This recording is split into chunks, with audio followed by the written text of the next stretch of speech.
Hello there everybody, welcome to Two Guys Talking Craft, episode 23 with me, Adam Coots from Unstoppable Acting Studio, and in a moment I'll be joined by Jared Kellner from Actors Approach Craft Technique Toolbox. And if it's your first time joining us and listening to us, then we hugely appreciate it, we hugely value you spending time with us. What we're all about is adding as much value, knowledge as possible to you guys about the world of acting craft, and to share our expertise and to share our knowledge, and also to learn out loud with you guys. We've been doing this now for 23 episodes, and there's a whole back on Meisner, Stanislavski, and in particular this evening we're looking at Uta Hagen as well. And here is Jared. Here he goes. How are you doing? How are you? Doing very well, my friend. How are you doing? Good. You said learning out loud as you were doing your intro. I like that, learning out loud.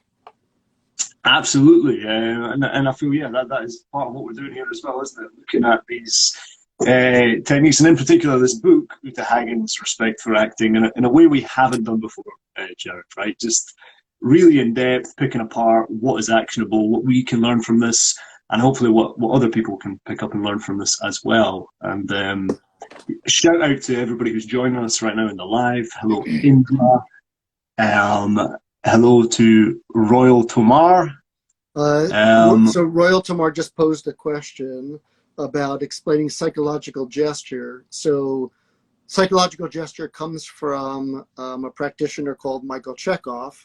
Unfortunately, Adam and I are knee-deep in Uta Hagen. We will, at some point, be covering Michael Chekhov's technique. Feel free to message either one of us offline. I'll be happy to answer that. But we're going to stay focused on the mission today and continue to talk about Uta Hagen's Respect for Acting. 1,000,000%. We've been prepping. We're excited. We're going to share an ambitious amount of chapters tonight from the object exercises part of the book, also possibly part 3, and maybe share a little exercise as well, right? Have a little fun. We'll do a little acting. Yeah, most definitely.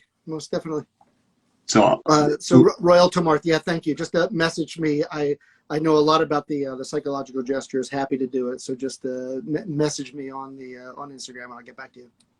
Wonderful. Ooh, Adam, it is. I don't know about Celsius, but it's about 90+ degrees here in New Jersey, and my air conditioner broke 2 days ago, and I am dying. The air conditioner guy can't come until tomorrow. My mother-in-law is landing at 10 o'clock tonight, so she's going to be miserable sleeping upstairs. So if I start undressing because I'm just sweating so much, I apologize. I've been just chugging water. It's so hot.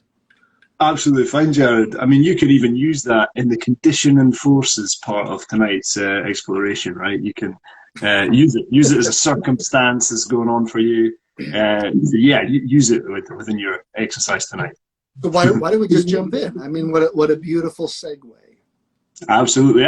I just want to say real quick, we headed off episode 22 last week. We did the chapter about talking to yourself, and how Uta Hagen, says, well, when we're doing a monologue, it's never actually a monologue on stage. It's actually a bit of a duologue that you're communicating to someone for some purpose. And she recommends, you just start to observe the times in your life where you're talking to yourself. And I was quite adamant that I wasn't a person that talked to myself. I says I would really struggle to take on that activity, even at the most basic level.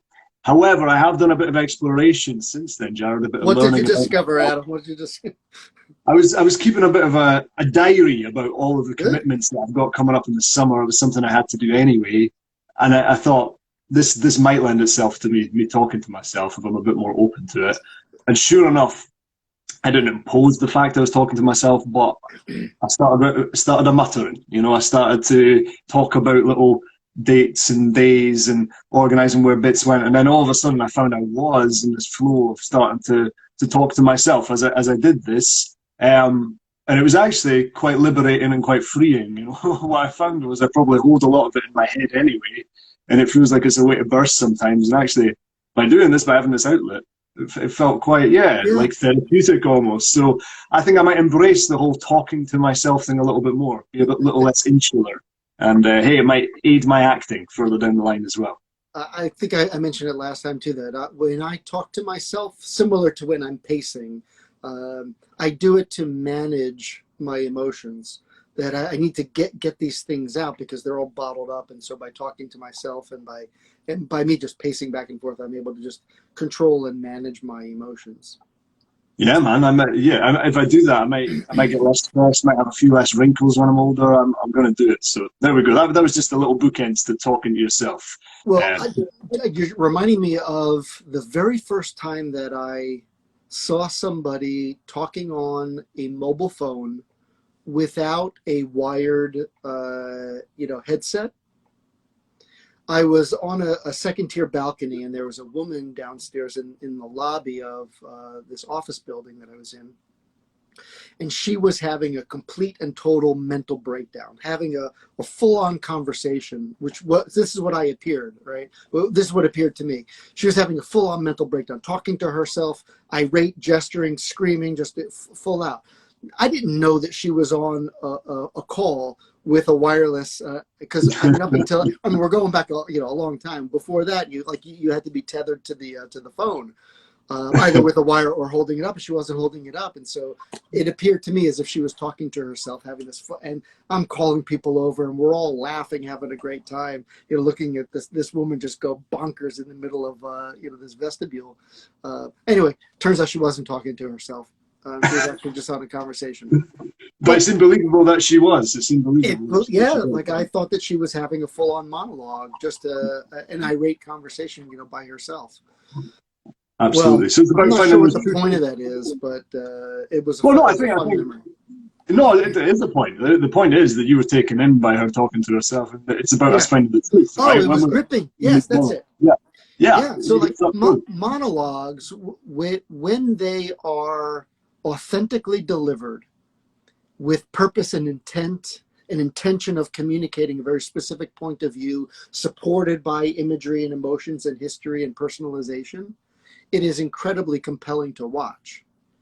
It's when the actor's doing a monologue and they're trying to get to a very specific emotional state for the purposes of trying to be emotional or trying to do something, that it all falls apart. If you're just Yeah. authentic and just being present and speaking because you need to speak to get these thoughts out, to either manage the control or process what's going on inside of you, that's when it's interesting. When you're trying to do acting and trying to get emotional, it's not very compelling. No, 1,000,000%. And yeah, no, I think it illustrates the point beautifully. And then if you're just joining us this week, folks, we did a deep dive on that last week. There was a whole sort of segment we did in last week's episode, last week, 2 weeks ago's episode Yeah. on talking to yourself. And we've been covering this book by Uta Hagen in quite a bit of detail. And what we're going to do tonight is look at the final 3 object exercises that are in Yeah. the book. Starting with one called conditioning forces. Now, if you've been with us previously, you'll have heard us talk all about sense memory and emotional memory. And I guess conditioning forces is a bit of a follow-on from using sense memory, would we say, Jared? It's now starting to add layers to that, to using the sense memory as an actor. You got it. So the name of the book, again, that we're working through right now is Uta Hagen's Respect for Acting. And so conditioning forces, like many techniques that she shares in her book, as well as many techniques that exist from the other practitioners, sense memory is a vital part, an essential part of the process. Without an actor's ability to recreate sensory experiences of things that are not actually there, but through sense memory, recreate them so that our body experiences the sensory response like we do when the objects are there, for the purposes of helping elicit something in us that we can put into the work. Without the actor's ability to cull up the sensory experiences, so much of the technique in this book and other books are just not accessible to the actor. So it just goes back to the point to say, if you're going to work on something that will be incredibly beneficial to all of your craft, regardless of what technique you're studying, work on your sense memory skills. work on identifying how different objects affect your senses, touch, taste, smell, sound, movement, all that good stuff, how these objects affect you so that you can recreate them when they're not there. And conditioning forces is when you have multiple sensory experiences happening at the same time. It's never just cold, right? It's cold and it's windy and it's rainy and you're frustrated and your clothes are not fitting right and you're late and you're feeling hurried, right? It's always more than one. So having these conditioning forces, which is what Uta Hagen calls it, it's the multitude of things that are affecting you. I'm just going to read this one passage. She's talking about in Shono Casey's play called The Bedtime Story. She says a Catholic man is trying to get a whore out of his house while the lights are out. Feeling guilty, he knocks a vase over and floods the floor in his shoes. He's looking for lipstick. The room is cold. There's no money for the heating unit, so he's got hurry, cold, quiet, darkness, and wet, all while trying to not wake up anybody in the house. That's conditioning forces. That's the circumstances of the world in which he's living in, and obviously none of those are going to be physically present for the actor when they're performing on stage. It's all imaginary. And so the actor, through their sensory experiences, through sense memory, needs to create that for them in reality so that those objects that are not there, the hurry, the cold, the wet, all that stuff, can actually have an effect on you. So conditioning forces is everything that goes into it. It's not just one thing. And quite often in life, right, we're faced with more than one thing, more than one consideration that is going on, it's realistic. It's truthful to life, and I think a pitfall that an actor could fall down with these multiple things. And I was even thinking, for a little bit of fun, I could pose a little, just a few questions to you on how you'd feel in certain circumstances. How you've observed. Right now, it is not visible to us, but you said it's roasting in your house, right? It's horrible. Really hot. It's baking. Yeah. So what are you feeling there? What's going on with the heat right now? If I took this shirt off and you saw the shirt that I was wearing, I was like, oh God, I'm a mess. I got to throw something on. You'd see like sweaty, and I'll probably get sweaty armpits throughout this. Yeah, so if you just join, I'm feeling air conditioning's broken, right? So he's roasting right now. So there's a fan up on the ceiling, and it's blowing warm air on me, and it's not comforting. I'm feeling like sweat in the corner of my eyes. I'm feeling dry mouth and dry throat. I'm feeling sweat in my armpits and like right here in the crux of my arm. I'm wearing shorts instead of pants right now, and I'm all sticky down below. Nice. So like physically, I've got a headache, and it feels dark. And I'm miserable. Yeah. No, not because you're on Two Guys Talking Craft, of course, Jared. I mean, you're putting on a brave, happy You're the face, only you're the only highlight of this moment right now. Yeah, I'm a sweaty mess. I mean, thank goodness we're past the watershed there with the old sticky down below as well. But we'll move on from that. But as you can see, like Jared's feeling all those things. He's not necessarily demonstrating that all that's going on, but he's going through all those things. And just as a bit of fun, if we added another, I don't know, condition and force, another circumstance there. Like if you're hungover, how do you tend to feel? Is there a set way that you feel if you're hungover? If you've had a few whiskeys too many, Jared, you woke up the next day. Is there something's going on there? That's never happened. I don't know what you're talking about.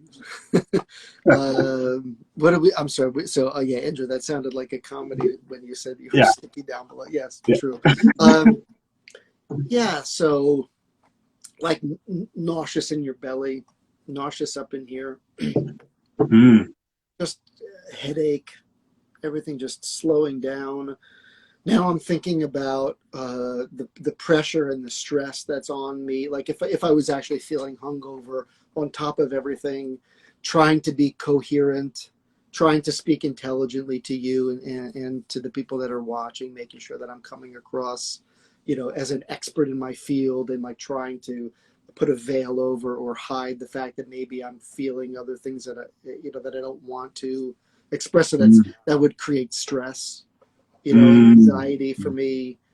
I'm feeling rushed right now. My wife is out and she's coming back, and I like to help carry bags in from the car when she comes home, and so I'm hoping that she doesn't come home while we're still talking, so I don't feel guilty. So I'm feeling some stress that my mind is pulling that way a little bit. Yeah, all that is making me just sweat. That's amazing, man. That unpacks a lot, and I think you gave away like part of the magic here, right? That even though you're correct, right? I have circumstances going on right now, as you have circumstances going on right now. But you said that your objective, I guess, is to give people right now, as much knowledge as possible about what we've been researching, about what we've been looking into, and that's the objective. That is the drive, right? The heat, the time pressure, and you're not hungover, but if you were hungover, those aren't the main things that the actor is demonstrating. Those are sort of side effects. They exist. Those are the conditioning forces. Yeah, but the main focus should be the thing that the actor's driving towards, right? To connect. Teach, to connect, to communicate.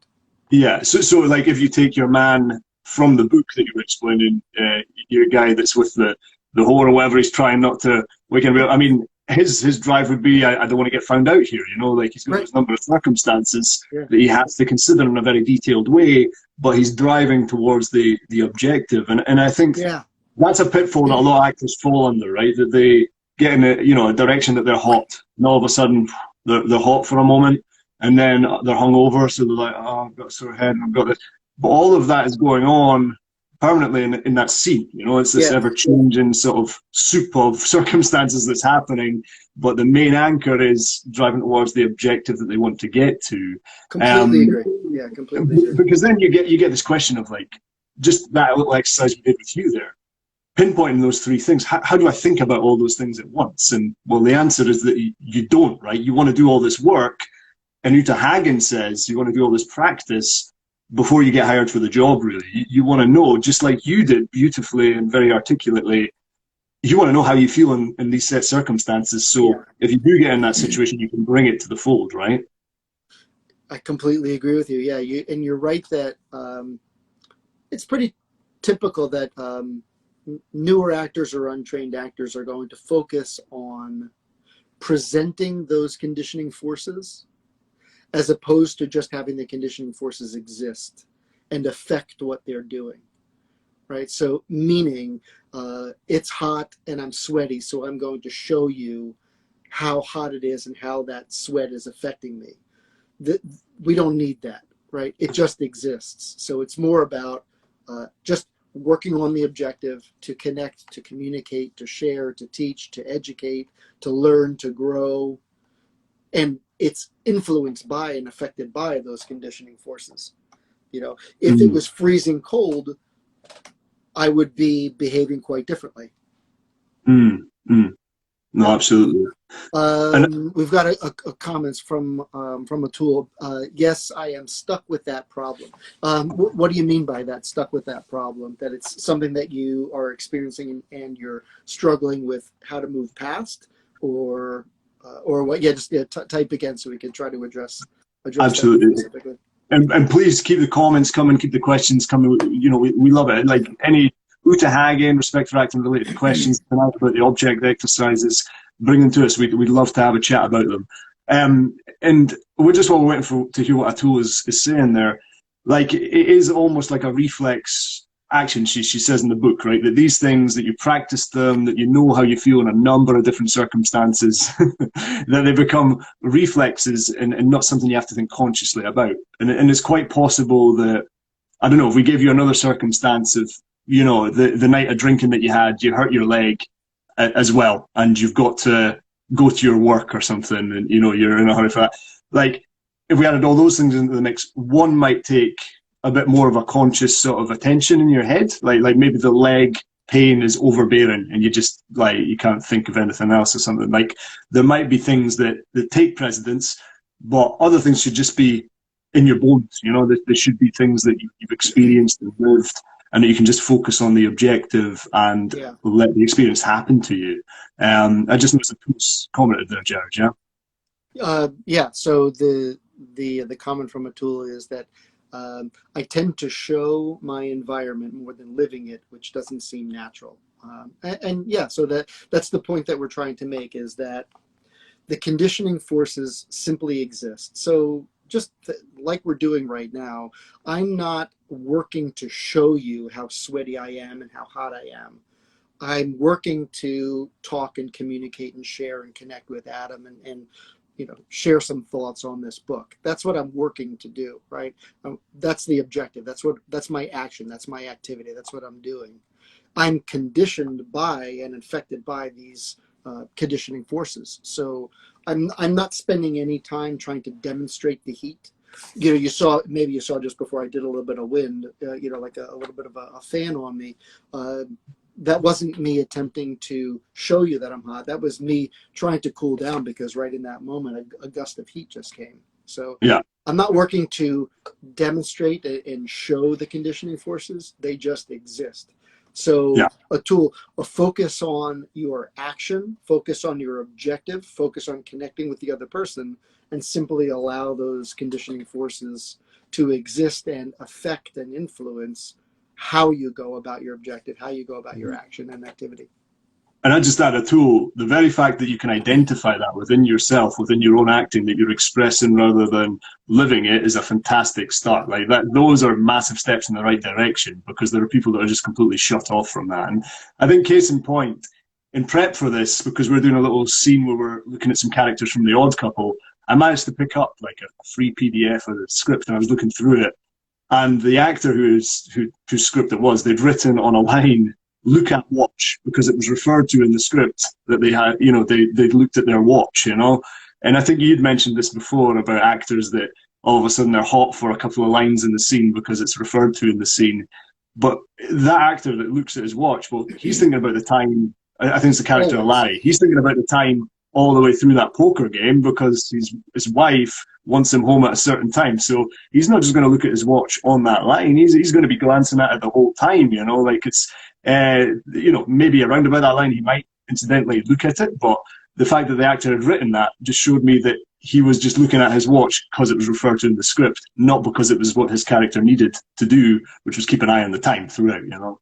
Yeah, exactly. Yeah, so that's the physical version of the comment that I had made, you know, one of the other times, where there was a line about how hot and sticky and sandy it was. The Grapes of Wrath. I was watching The Grapes of Wrath, and it was only on the lines of the script where the actor said, you know, "Boy, it's hot out here.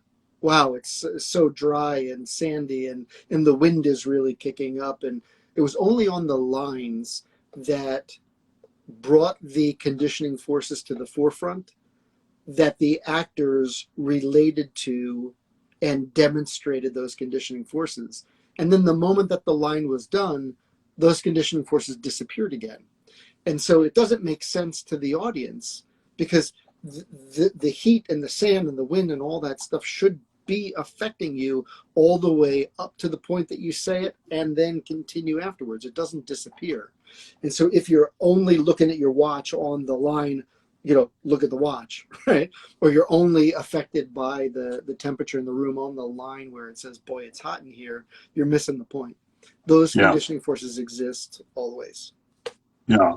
And I guess, have we beat this one to a dead horse yet? Yeah. I guess my only part before we wrap up on this one is, you know, do that work, that detailed work, before stepping into a rehearsal room, before, you know, being on set or whatever it might be, in that you've explicitly lived that experience. You know it in a detailed sense, in the same way that Jared was able to articulate exactly how he'd feel if he was hungover, how he'd feel, or how he does feel right now in that heat.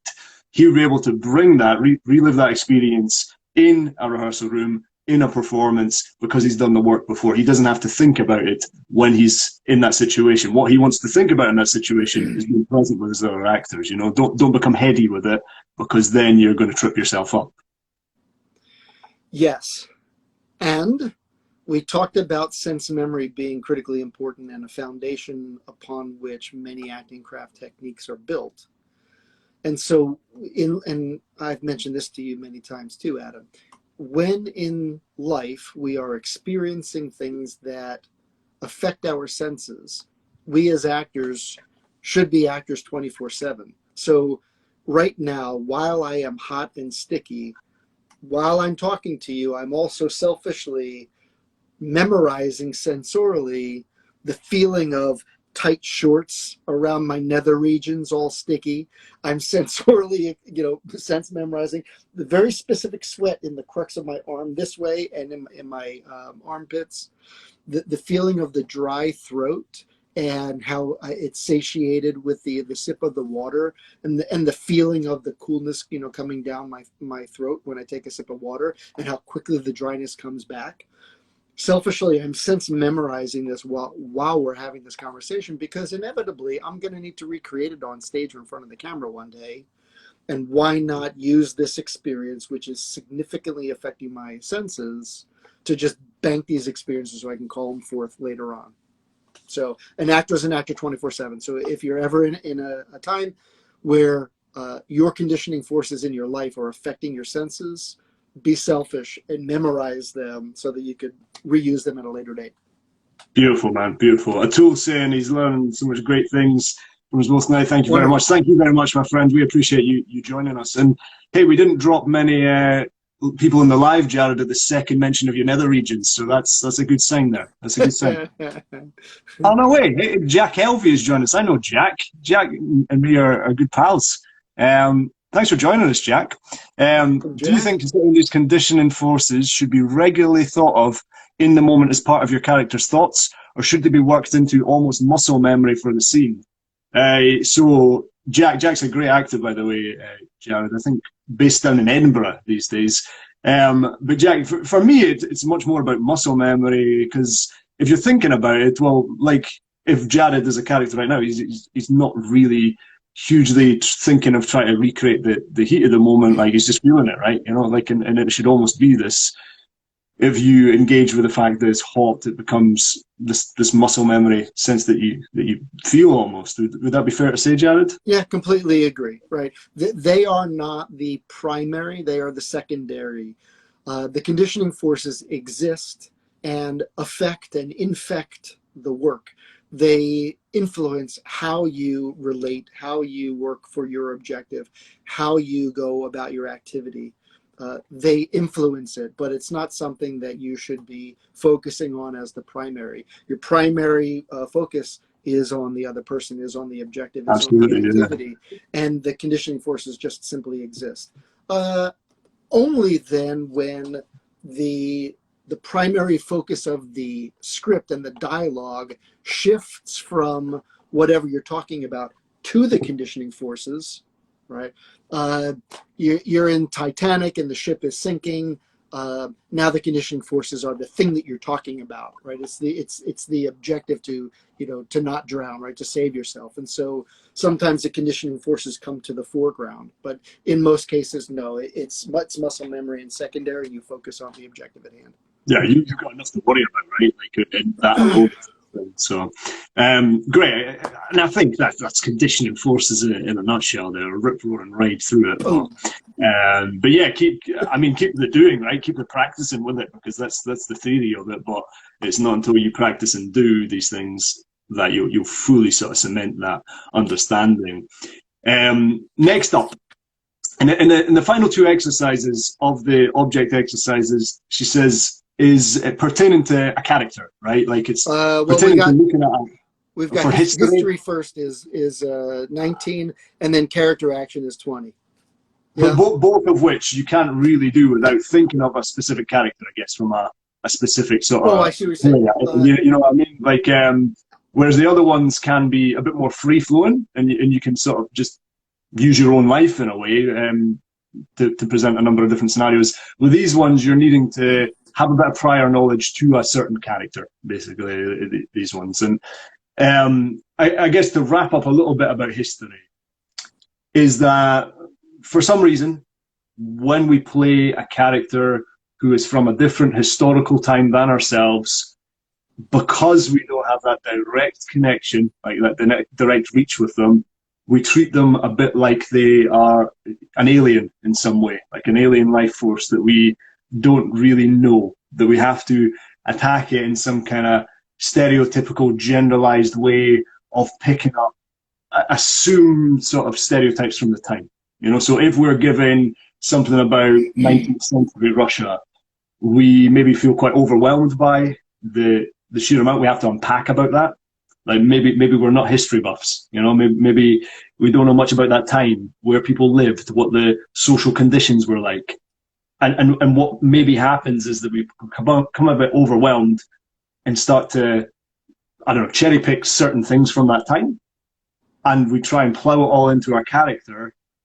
And what we get instead of a real, truthful, living person is this general wash of kind of like a character from the time. You know, like somebody we struggle to connect with, basically. And I guess Uta Hagen's argument here is that, yes, there are differences in social circumstances. There are maybe differences in how they communicated and their beliefs and, you know, just culturally in general. But actually, the needs of any human being throughout any point in history are very similar in terms of we need to eat, we need to drink. We probably need love and affection and you know, some kind of relationships. Like, we're all born, we all die. Like, there are a load of similarities and a load of things that we can connect to. But I guess what we need to do it through is the lens of looking through some of these things that are different, you know, first of all, like social circumstances, all that stuff. But at the heart of the matter is we can connect to these people. And even though we didn't live 300 years ago, we can still flesh out a very realistic, truthful character, and we can still connect with them. We just need to work that little bit harder to get there, you know, at times. Yeah. I'm reading the notes that I wrote down here, that we must realize in our bones that almost everything in time and history has changed except the human being.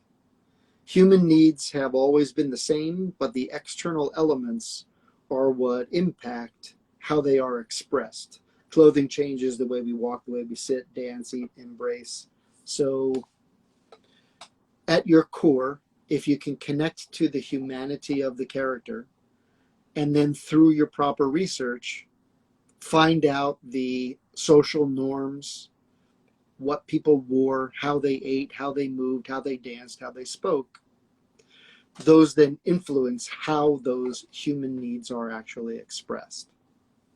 But at its core, like you were saying, we all need love and shelter and food, you know, and companionship. That stuff hasn't changed at all. It's just the like the coating that's on top of it. Yeah. And I guess within it, it's about not becoming overwhelmed by the sheer amount of resources that are out there to be able to research on this, you know, that it is not a intellectual exercise. Like I'm lucky. I do enjoy this process as an actor. Like I love being given the opportunity to look into a time, to look into a world that I would have never even have thought about looking into, and being able to look into it with such specific detail.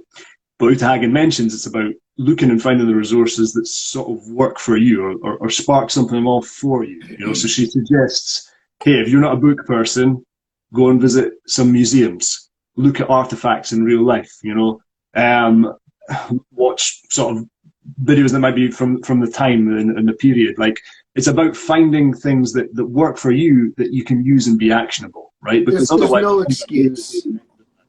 Yeah, there's no excuse in our day and age to be lazy. Everything that you need to know to do research to bring to life some character in their circumstances in history is available at your fingertips, right? Go onto YouTube, go onto Google, you know, find the museums, find the architecture within your community. Everything is available to you, right? And only the lazy actor is not going to. You know, absolutely. Even down to, right, if somebody had the argument of, I don't know, they have to wear a tunic, or they have to wear some kind of dress that they're not used to wearing, or something like that. They don't have the money to go out and buy a replica of You don't the need thing. to. That Just doesn't usually matter, right? take a towel, tie it around yourself, tie it tight, you know? Absolutely. This is where just makeshift. Yeah, make use of what you have available to you. You don't need to spend money for that. exactly. This is where the endowments come in, right? Like this is another form of Sure. endowment, I guess, isn't it? You have the towel, and imagine it that it's the most grandest tunic, that's ever been made. Like, Yeah, you sure, don't need the totally. money for it, and like it's so important, right? That if you, I don't know, I've got tunic in my head for some reason, and I'll go with that, right?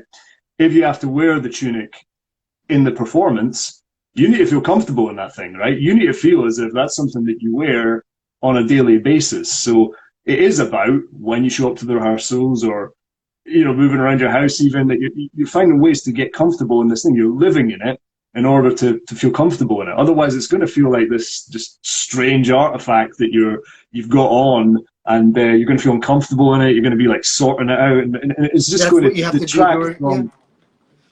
during the Yeah. rehearsal process, during your research. But it's lightning and thunder and pouring rain outside. If I happen to disappear, I'll do my best to log back in. But the heat is finally breaking. So If you're joining us right now for Two Guys Talking Craft, we're talking about Uta Hagen, and Jared's going through some kind of apocalypse over there in New Jersey. oh my God, it's insane outside right now. It's probably quite common in Aberdeen, but the rain is quite loud right now. Okay, so we're in the section of Uta Hagen's book, Respect for Acting, where we're talking about the object exercises, and we're talking about history. And so the specific practical exercise that she talks about here is, after you've done your research about the time period, the clothing, the environment, the home, the way people walk, dance, eat, socialize, what they wear, right? Once you've done the research, then lift that character out of the play and stick them in 2 minutes of their life that has nothing to do with the circumstances of the play, in order to feel what it's like to truthfully exist, not perform, but truthfully exist in those historical circumstances. So wearing your tunic, wearing whatever clothing may be appropriate for that particular moment in history, come to your home, arrive at your home, and prepare a meal, prepare yourself for bed, prepare yourself for going out, for a banquet. Read a book, light a candle, clean up the house. Just take 2 minutes of your normal life and exist in that history, and identify how you should be moving differently in that time period versus the time period that you're living now. And then once you feel what it's like to exist during that time period, then lift that up and plop it right inside the given circumstances of the play, or of the script. But practice in a safe place. Absolutely, and there's huge relevance to that being a simple task as well. I think I think if you embellish it, in something from the play, or something that's really direct to the social circumstances of the time or whatever, bring it to a simplified thing like Jared's saying, of cleaning, of cooking, of preparing food or whatever, because then you'll feel like you've genuinely lived as that character in some way, and you'll start to make these connections, realization of, well, actually, yes, in social circumstances we might be very different, but our needs are the same, and this is like a similar need to what I've experienced in my life, and you just grow that deeper connection. You move away from the stereotype of playing that historical character into something that's real and truthful and fully fleshed out, three-dimensional character, and like she says it, right? She says, so yes, I am saying to you, do these hours and hours of research to then go and do a 2-minute exercise on cleaning or eating. But this is the beauty, this is it. If you haven't realized this as an actor yet, you need to realize it at some point, like the work we do under the surface, you're only ever going to see the tip of it when it comes to the actual performance and the sharing of your work. Like, it is a huge amount of work and undertaking. And if you think there's shortcuts, you're on the podcast right now. We're not going to tell you there's any shortcuts, friends. Apologies. So, on one of the upcoming chapters, I wrote it down. It's funny, but it applies here to what you're talking about. So a student asked, in terms of like a character research and imaginary biography, a student asked, why do I need to know who my character's grandmother is? Like, what purpose does that serve? And her answer was, well, it couldn't hurt. It couldn't hurt. You may need it, so you may as well go for it. Okay, so you talked about what it feels like to be that human in those other time periods.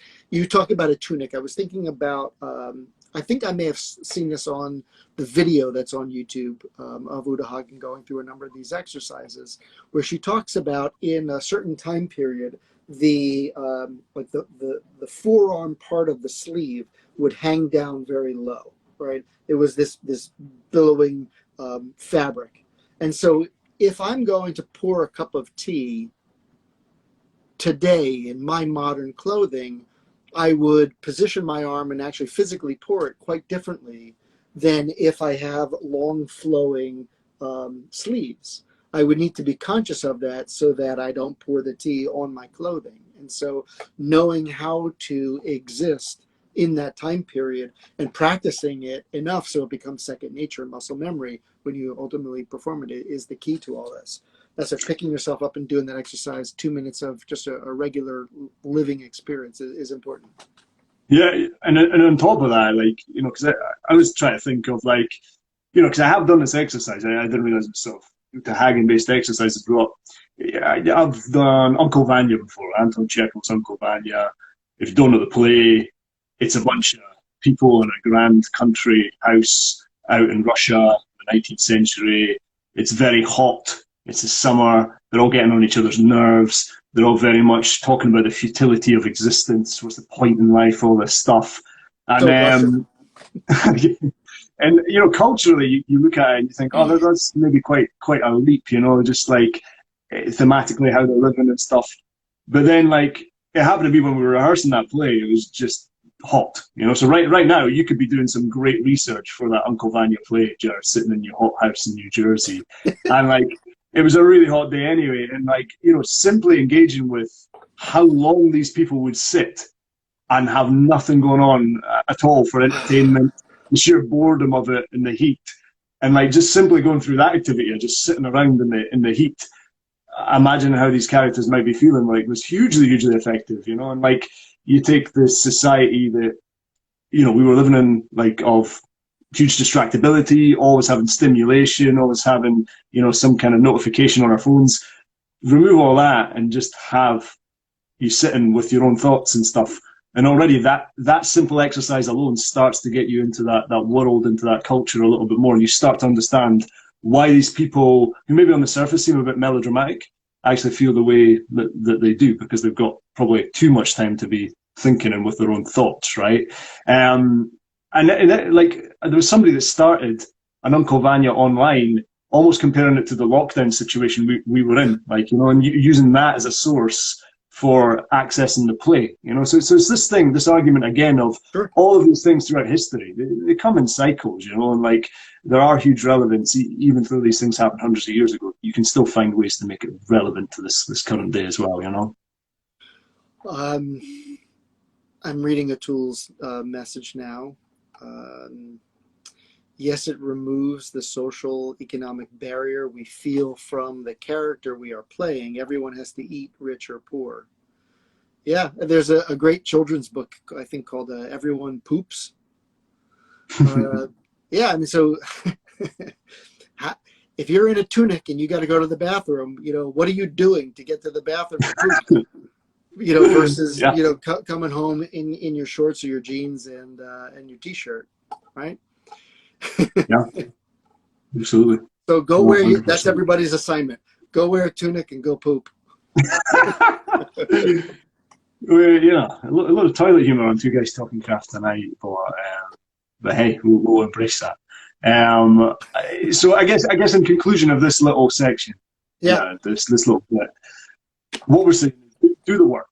Like there's no way of getting around the fact that you need to gather the knowledge that is necessary to be able to access the time that you're obligated to explore as an actor. Yeah, there's no shortcuts into that world. You can't ignore it. You need to attack it with specificity. However, find a medium that works for you, right? If you're the type of guy who likes to walk around a museum and actually see the artifacts, do that. If you're the type of person who likes to read, do that. Look at paintings, photographs from the time, whatever it might be to help you access stuff.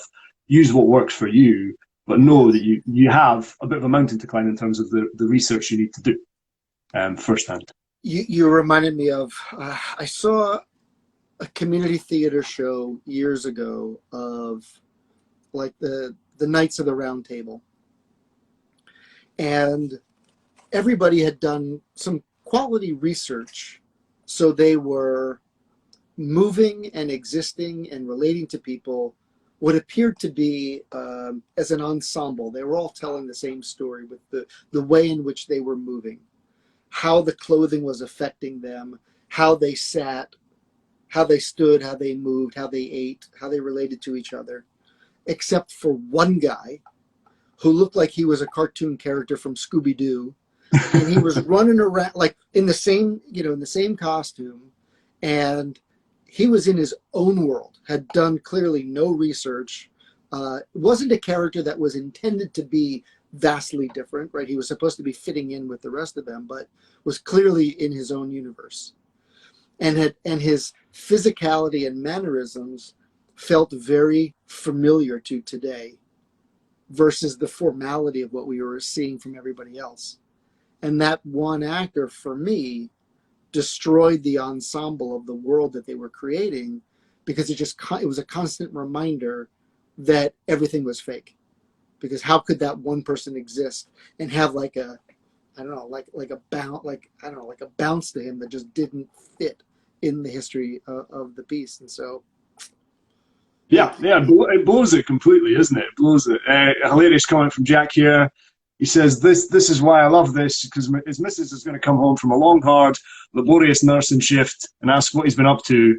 And he'll say, well, I was practicing how to do a poop in a tunic. So, hey, if it's one thing that people get from tonight, they're going to know how to poop in a tunic, Jared. Jack, that's my gift to you. Any friend of Adam is a friend of mine, so... There we go. Yeah, we're going on that.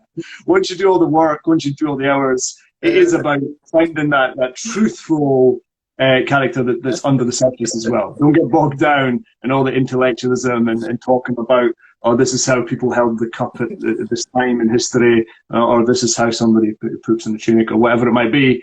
You've got to find the truth in that character is the main learning there, which propels us into the final of Uta Hagen's object exercises in these chapters. And if you've not joined us for the previous episodes, we highly recommend, well, first and foremost, that you pick up the book and give it a read. It is an essential read. We say there's a reason that it's lasted so many years and is so valuable to so many actors.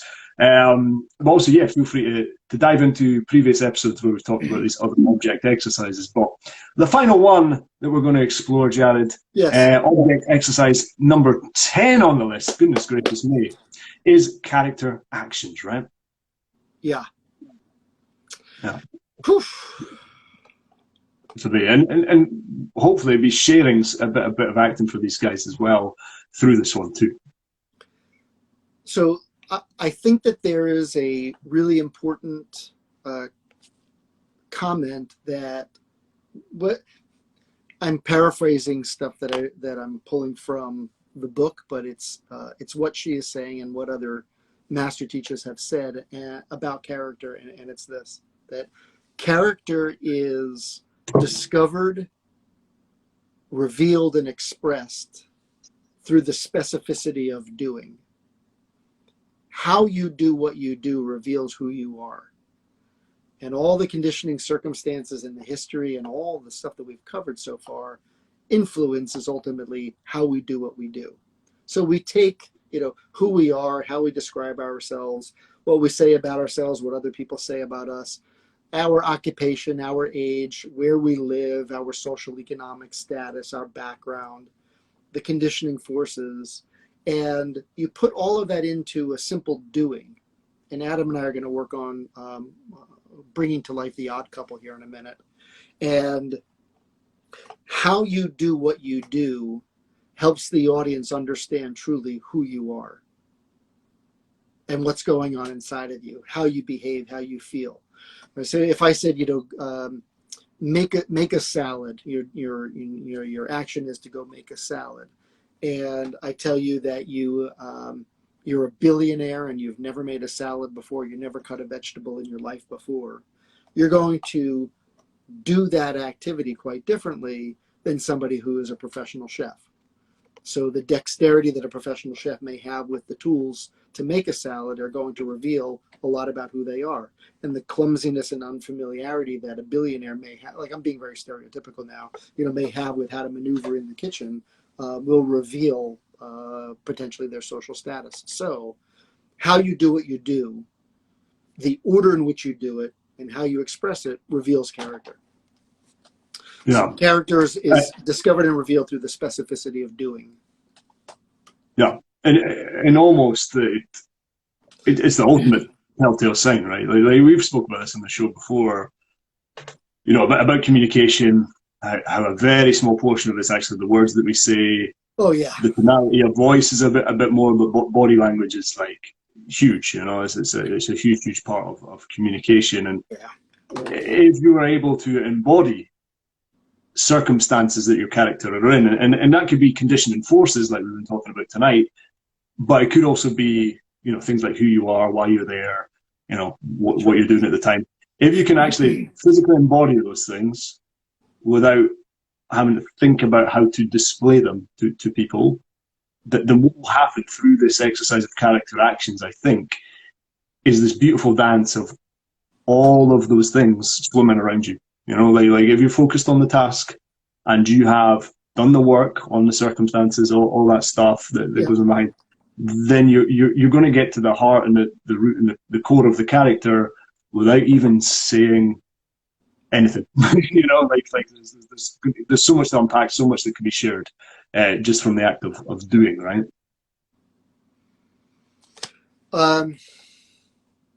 Do you have a favorite character that you've played that you can think of specific actions that character did that were unique to and revealed who that character was because of the way in which you did what you did? I think in terms of revealing it, and in my opinion, like it's always quite a subtle like thing. Like if I take, I don't know, a character we had in the show before, like we've worked on a little bit, Liam from Orphans, Yeah. And there's a guy who talks, the words that he says is never quite what he means and what his intentions are, and for me, the intensity of like the way he looked in somebody's eyes or reached out to put his hand on somebody's wrist, or his distance and proximity to how comfortable he'd be being around people. Because if you haven't seen the play, I mean, this guy's done something pretty bad, and he goes into his brothers and sisters' house. Don't reveal it. He didn't do it. He didn't do it. Yeah. No. I'm not saying he did or didn't, but they're having a lovely meal and a lovely ambience in the house and stuff, and he's coming in from a completely different world. And like, so how did he relate to the sister versus the like the brother-in-law, right? Yeah. Like I guess how do you reveal who, like, embracing, relating to them, like how does that character change depending upon the relationship and reveal who they are? Yeah, I guess with the sister in that play, there's that level of trust and love, and that level of knowing that he can come to her for comfort, and knowing whatever he says, she's going to wrap him up with love. Like that's going to be there, and it always has been throughout their lives. Whereas with her husband, which is his brother-in-law, he's not quite sure how he feels about him. So there's a certain part of his personality that is manipulating. Yeah. And when she's not there, he's maybe all nicey nice, but when it's them two alone, there's this certain like showing who's the boss a little bit. There's a certain like manipulation that is going on, not necessarily through the words, because a lot of it's subtext, you know, a lot of it, like, For the sure. words are incidental, but the intention of how it's delivered and stuff, you know, Yeah. and it can be through a look, it can be through a glance, it can be through a touch, you know, so, you know, there's a time when he's revealing this quite heartfelt story about his childhood. And if you just look at it on paper, that's maybe quite a heartfelt story about something that he experienced from his childhood. However, Yeah. if you're kind of delivering it with the intensity of, like, I'm trying to suss you out here, mate, as in, like, I'm trying to figure out what you're thinking of me at this moment, you know, like, and I'm telling you this story because I want to know, can I Yeah. trust you, and can I open up to you, and, like, deliver it with that intensity, then it has a whole different sort of flavor, I guess, Yep. you know. Yeah. Yeah. So you reveal the character, you reveal the relationships by how you do stuff. While I was asking you that question, I was thinking about the character that I played, Charlie Fox, in Speed the Plow, and it's a David Mamet play. He's a coked out, you know, movie executive, and I was wired, like, my physicality was just, you know, on level 9, 10, 15 the whole time. It was constantly moving until something happened, and so I revealed through behavior what kind of a guy I was. When the cigarette lighter wouldn't work and I couldn't light the cigarette, I took the cigarette and, you know, I squeezed it so that the tobacco fell out, and I made a line and snorted the you know, the tobacco and rubbed it in as cologne, just to get that, you know, that feeling satiated. So constantly moving around, and so the physicality changed to reveal who I was. Yeah, so character is revealed through the specificity of doing. No, absolutely, and I guess within this character actions, because you give a brilliant example there, Jared. I guess the example I give was much more about, you know, the physicality of relationship, like being around that person. For the character action exercises, it's much more based on, you know, being led by an object and being and doing in some way, right? It's much less about being with a character, sort of thing, to be clear about it. So I think what we agreed we're going to do an exercise. So I'll sort of, like, pull back a little bit. I think you might pull back a little bit. I have an apple. I don't know what you have. I have an apple. Okay, so here, Adam and I are going to actually do this exercise. The intention here is take two characters from the same play and put them into a circumstance where they're both doing the same activity, but the way in which they both do it is vastly different because they're two different people. So there's a wonderful Neil Simon play called The Odd Couple that was originally done as a movie with Jack Lemmon and Walter Matthau, and eventually moved into, you know, TV with Jack Klugman, and oh my God, it'll come to me. I can't believe I'm forgetting his name. Great play, by the way. Yeah, somebody look it up. Anyway, so Oscar Madison and Felix Unger. Oscar Madison, who Adam is going to take on, is this sports writer, cigar smoking, beer guzzling, you know, but just your run of the mill guy who is just a complete and total slob. Felix Unger is prim and proper, sophisticated, educated, very neat and tidy. And so they end up, because they're both divorced, they end up living together. And it's this constant battle of these two personality types, neat freak and complete slob, battling to coexist. And so how does Felix Unger, neat and proper and tidy and sophisticated and educated, peel an apple versus the blue-collar sports writer, cigar? I think we have a very similar apple. Cigar smoking, beer guzzling, butt scratching kind of a guy. How do we both do the same activity and through the doing reveal who we are, right? So we're both going to peel an apple, cut an apple, and you guys just observe, and then we'll sit and talk for a couple of seconds and figure out what we've learned. And on top of that, we're watching the game, right? We're watching the game. Yeah. So the circumstances are we are preparing a little snack so that we can sit down and enjoy a television program by ourselves. So obviously the television program that Oscar Madison is going to watch is most likely a ball game or a fight. I'm probably going to be watching a broadcast of some symphony or some play or some documentary or some some news program, but more education, more entertainment on Oscar's side. Yeah. Sure. And we're both going to do this at the same time, Jared, right? Is that Why it? not? So we're heavily reliant on you guys to share your observations on our behaviors here, how they differ, what you pick up from each of us. And if you just joined us and you don't know our names, I'm Adam. Jared's in the bottom half of the screen, I think, for everybody. So you can share observations of what you see from both of us as we do this. Yeah. And if you're listening on the podcast, you just need to imagine we're peeling some apples and hear about the observations afterwards. All right. All Let's right, do it. so let's peel it and cut, and like I think I'll observe you. We don't need to, maybe we'll talk, maybe we won't, but we're both peeling an apple. And cutting up an apple. Yep. Okay. Yeah. Right. Here we go.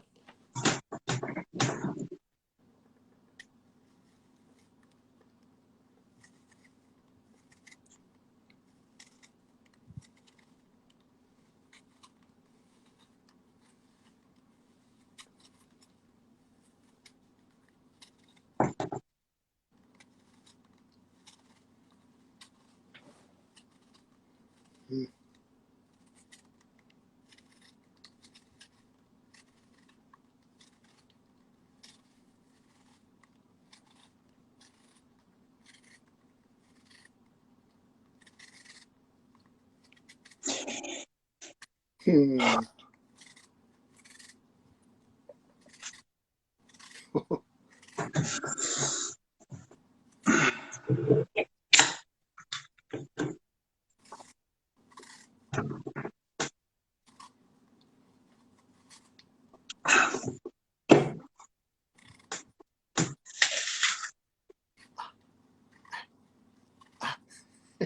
Oh. Oh.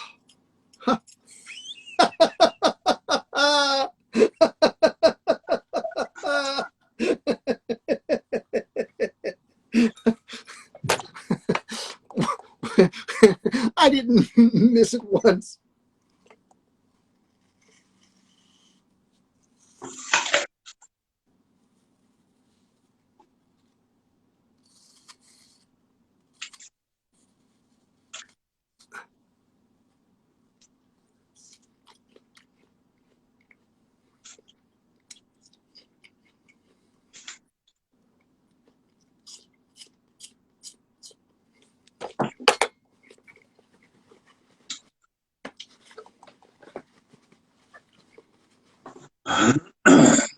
Okay, we're good.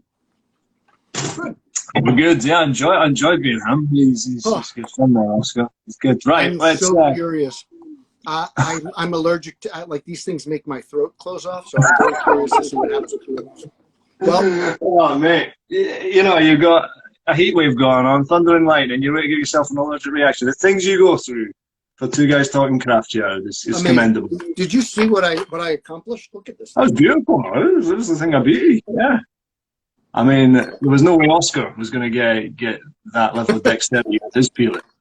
All right, so let's look at the observations. If you just observe the exercise, the difference in behavior between the two of us, and try to be as authentic as we can as actors. There, Jared, we probably weren't having that lens on what we were doing, but I guess we can sort of share a bit about what we experienced there anyway. Sure. I was like a teenager trying to be edgy, says a tool.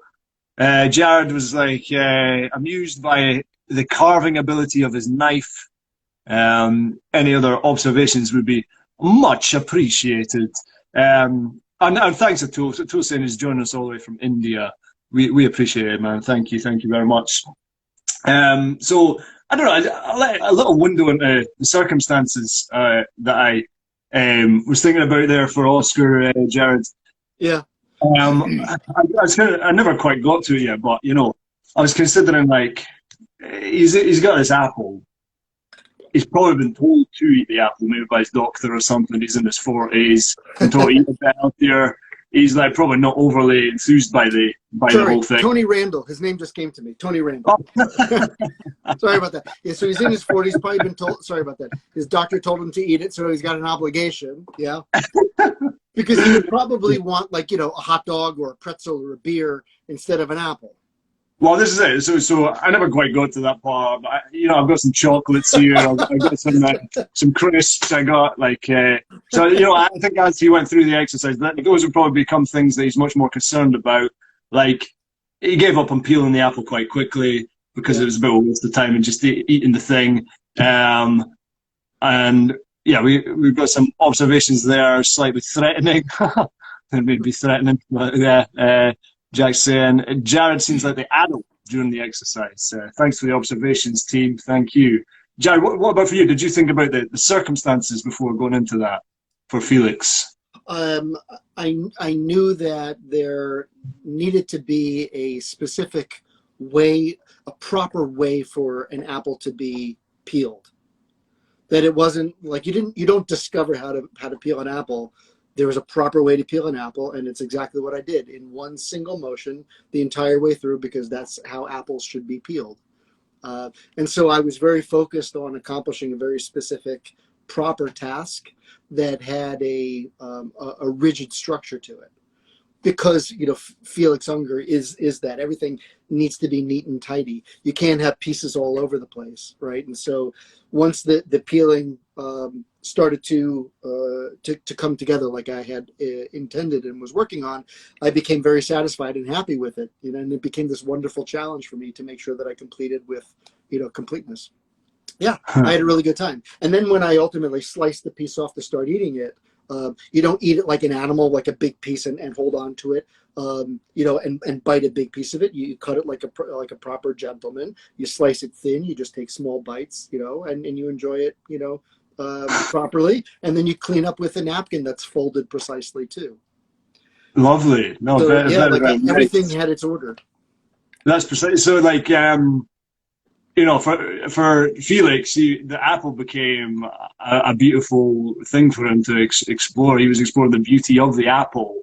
And I guess for Oscar, it was just a pain in the ass, really. And this is how his one ended up. And look at how, so like, look at your apple versus my apple, right? Like, this really does reveal character. Character is revealed through the specificity of doing. I care about order and precision. You don't give a shit at all. No, I've got like little bits of this apple peel all over my floor right now. You've got this beautiful. I mean, you could hang that up as a piece of art. Your apple peel, Jared, is beautiful.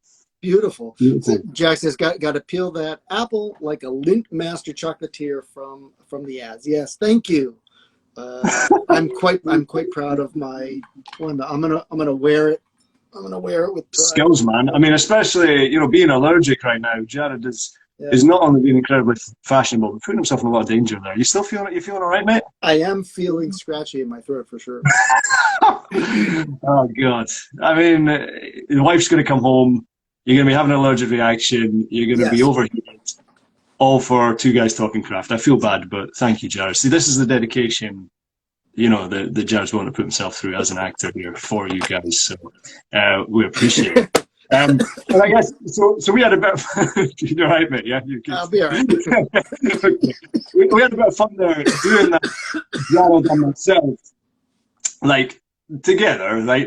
But I mean, what Uta Hagen recommends is that you would go through that experience yourself as an actor and play both the characters. So you do that. You personally would have two apples, and you'd do both Felix doing the apple, and then you do Oscar doing the apple, and the idea being that you embrace the circumstances that each character is in, and then just like we've done just now, come to the end point and be like, whoa, a lot was revealed through that doing there, and even though I played Oscar and Jared played Felix, the argument being that, well, as an actor, you also have to find your truth in playing Felix, even if you're more of an Oscar and more of a slobby, untidy type. I'm not saying I am, probably am. Than Felix, you've got to find how you can access Felix that's truthful to you, right? And I think it's a really fun exercise, picking these two opposing characters and exploring Right. how you do that.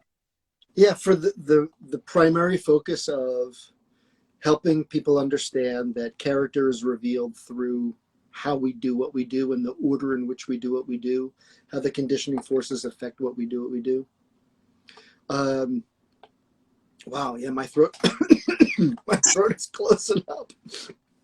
This is a prime example of what we're talking about in the endowments episodes, where we talked about, if you drink whiskey on the stage, you might get drunk, which might not be ideal. And if you're allergic to apples, Don't eat apples on and Gareth is on stage. stage right now, Yeah, he'd be in a mess at the moment. So you'd have to endow eating some form of apple-like thing and endow it with the qualities of an apple.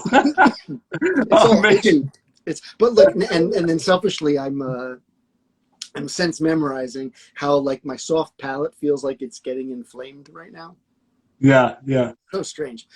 Do you have that? Are you allergic to any fruits that do that? That do that to you? No, man, I'm quite lucky. Just the old pollen, the hay fever. That's me. Other than that, I'm no allergies. But no, man, I feel your pain. I'm falling apart here, Adam. Oh my god. Hey, so. Oh man, so I mean that concludes like a lot of the object exercises. At the end of this section of the book, she then goes to talk about, well, now you know about these 10 object exercises. What you can hopefully start to do is have them in a kind of daily practice where you pick them up and go out and build. But what eventually happens is they all sort of melt into one another in certain ways that, like, you might be practicing the sense memory and, I don't know, and then find that you go into talking to yourself, like that. Yeah, we did that. All of them are sort of all encompassing, really, Yeah, I think on the last session we were talking about endowments, and that sort of like connected us to the outdoors at one point. So the exercises, yeah, they can be rigidly explored one at a time, but there's a lot of overlapping that I think you should allow to happen and explore, because that then becomes the conditioning forces, where it's not singularly one thing. Like, you're never going to be on stage and just deal with the fourth wall, right? As an example, the fourth wall is there, but also the conditioning forces are there. The endowments of what's on the fourth wall is there. Sometimes you'll be talking to yourself while you're looking at, you're looking at yourself in the mirror on the fourth wall. So all these overlaps. It's a beautiful thing. And I guess with all of these things, right?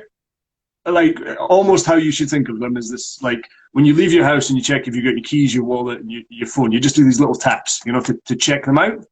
And you never want to be in the situation like when you're looking for your keys, wallet, and phone, of like actively going into your pocket, pulling it out, looking to see if it's there, putting it back and stuff. These are little check-ins that you should do. And I think for each and every one of these exercises, it's work that you've done beforehand that you just need to tap to check in with, So whether that is the conditioning forces in the scene, whether that is like the fourth wall and what's in front of you, like whatever that might be, it's just whilst you're in performance mode, you should just have this little check-in with each of these things, and then, they're there, trust they're there, trust that you're living the truth of these things, and focus on the objective and be in action with the other actors that are on stage with you. Is that faithful enough to say, Jared? Yeah, absolutely. You don't want to be first attempting to work through all of these exercises while you're performing in front of an audience, right? Your job as an actor is to do these according to here, work on these exercises in the downtime, at rehearsals, in between rehearsals, so that when you have an opportunity to share on stage or in front of the camera, you're not practicing for the first time in front of the audience. It all becomes muscle memory and second nature to you. So this specifically, this section, the object exercises, more so than the first and the third part of the book, is get up on your feet and get to work. We did a lot of theory talk in the first part. We'll continue to do some theory talk, in the upcoming episodes where we're talking about part 3. But this section here, the object exercise, get up on your feet and don't just read it. Actually do it and experience it. And what a beautiful gift in many ways, Jared, in a time where, yes, the world is starting to open up. If you listen to the podcast retrospectively, it's June 2021. But, you know, we're still in the times of a pandemic. We're still, you know, the reality for many people is they can't get in a room with other actors. I think each and every one of these exercises are things that can be done in isolation, are things that can be done at home, can be things that you practice on your own by yourself. Like, so what a beautiful gift during this time that, like, you don't need to have the resources of a studio and other actors and all that stuff. You can literally do these things with your imagination, with your body, and specificity, right? Like, and just have it as a regular practice, and it's going to make you a better actor by doing it day by day. Agreed. Yeah. Okay, so we have completed part 1 and part 2, and let's just plant the seed. So part 3, the play and the role. Part 3, the play and the role. It's a lot of theory, which I think is important. A lot of stuff to unpack and talk about and think about. Less so getting up on our feet and actually doing exercises. Maybe we'll stumble on a couple, you know, along the way. But I'm done reading it. I have, you know, I've got all my little yellow post-it notes. I've transferred my post-it notes into my notes on the page. I'm ready to go. I'm ready to share.